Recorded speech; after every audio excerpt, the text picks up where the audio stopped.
Assalamualaikum warahmatullahi wabarakatuh. Perkenalkan, nama saya Harunisa dengan NIM 220305500008 dari kelas B. Di sini saya akan memaparkan mengenai bagaimana patofisiologi penyakit diabetes mellitus. Pertama-tama kita harus mengetahui apa itu diabetes mellitus. Nah, DM atau diabetes mellitus adalah kelompok penyakit metabolik dengan tingginya kadar glukosa dalam darah. Pada umumnya, diabetes sering dikenal dengan dua tipe, yaitu diabetes mellitus tipe 1 dan diabetes mellitus tipe 2. Yang membedakannya yaitu pada tipe 1 disebabkan oleh kerusakan sel-sel beta pankreas, sementara tipe 2 melibatkan resistensi atau produksi insulin yang kurang. Adapun patofisiologi penyakit diabetes mellitus, yang pertama, diabetes tipe 1 merupakan kondisi di mana sel-sel beta pankreas hancur akibat proses autoimun mengakibatkan ketidakmampuan untuk menghasilkan insulin. Hal ini menyebabkan hiperglikemia puasa karena produksi glukosa tidak terkendali oleh hati.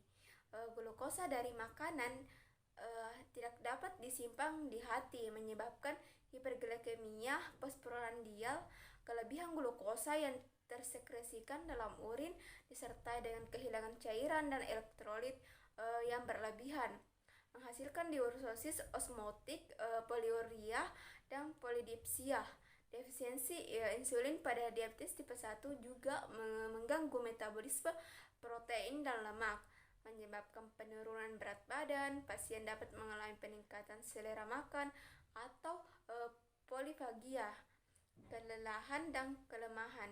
Tanpa kontrol insulin, glikonesis dan gluconeogenesis tidak terhambat, menyebabkan hiperglikemia.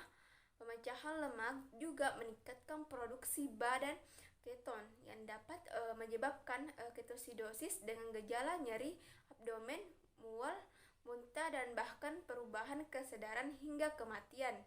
Pengelolaan diabetes tipe 1 melibatkan pemberian insulin bersama cairan dan elektrolit, mengatasi kelainan metabolik serta gejala hiperglikemi dan ketosidosis.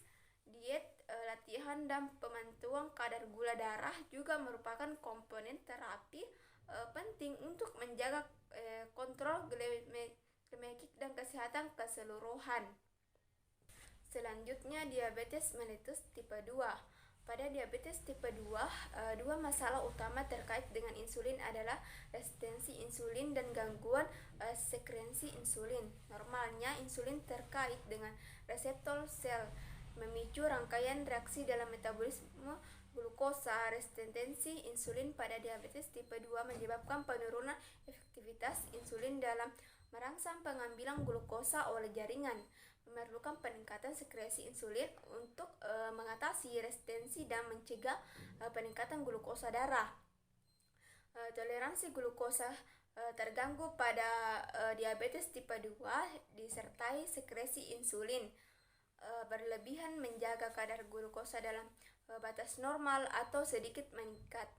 Namun jika sel-sel beta tidak dapat memenuhi kebutuhan insulin, diabetes tipe 2 dapat berkembang meskipun terjadi gangguan sekresi insulin.